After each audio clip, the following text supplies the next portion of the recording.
Next week, the president of Cameroon, Paul Biya, turns 92. He is the world's oldest political leader and has ruled for 42 years. Biya has a reputation, that of an absentee president, due to how much time he spends outside the country. Last year, Biya was abroad for so long that there was speculation online that he was either dying or already dead.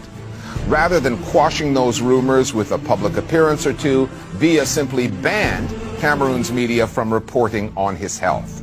And that prevents journalists from discussing what might come next politically in a post-Biya Cameroon, which, given the factional fighting within the ruling party, is a newsworthy story, albeit a dangerous one to cover.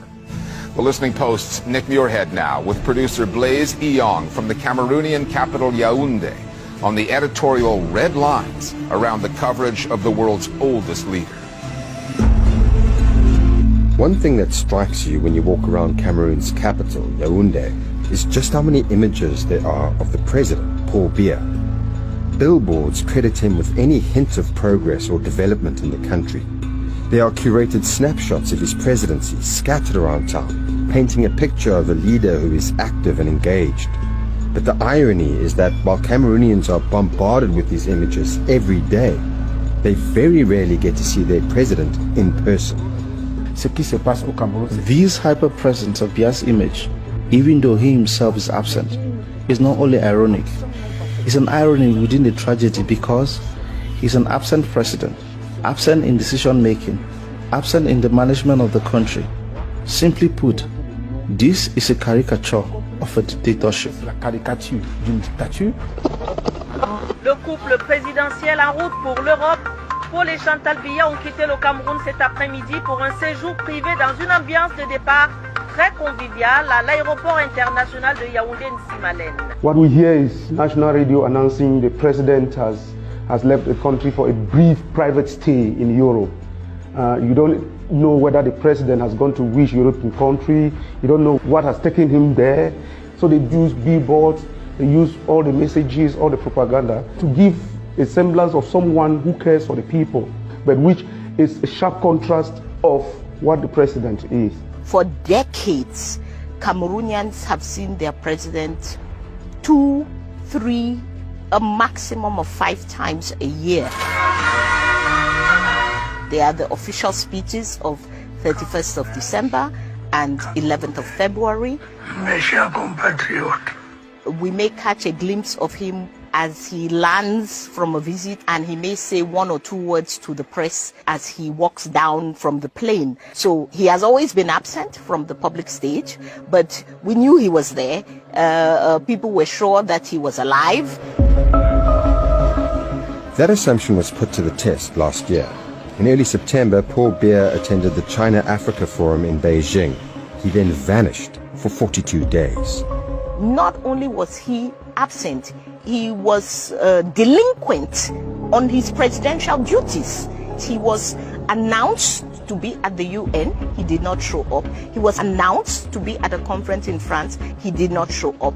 So this is what caused a lot of debate about whether he was alive or not, which is the most ridiculous thing for a country, that we should be debating whether our president is alive or not.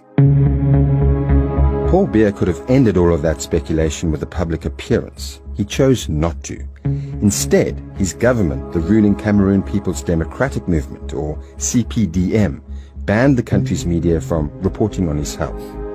Consider the position that put journalists in.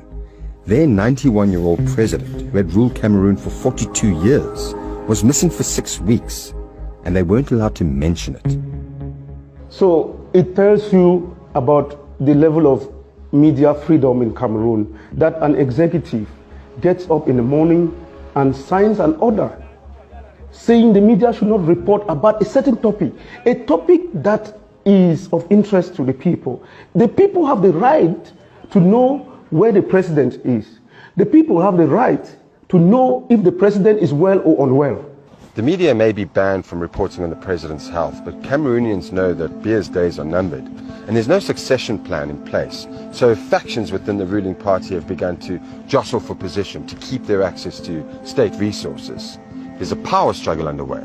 one that is having dire consequences for journalists. Personne ne souhaite vivre en exil. No one wants to live in exile. To live in exile is a form of imprisonment, as you're unable to return to your country. It was never my choice, but unfortunately I had to go into exile because, as they say, it's better to be a living dog than a dead hero. Un lâche vivant qu'un héros mort. Paul Tudor worked as a journalist in Cameroon and was a frequent critic of human rights abuses under Paul Biya's government. In 2022, he was abducted, tortured, and left for dead in an attack that nearly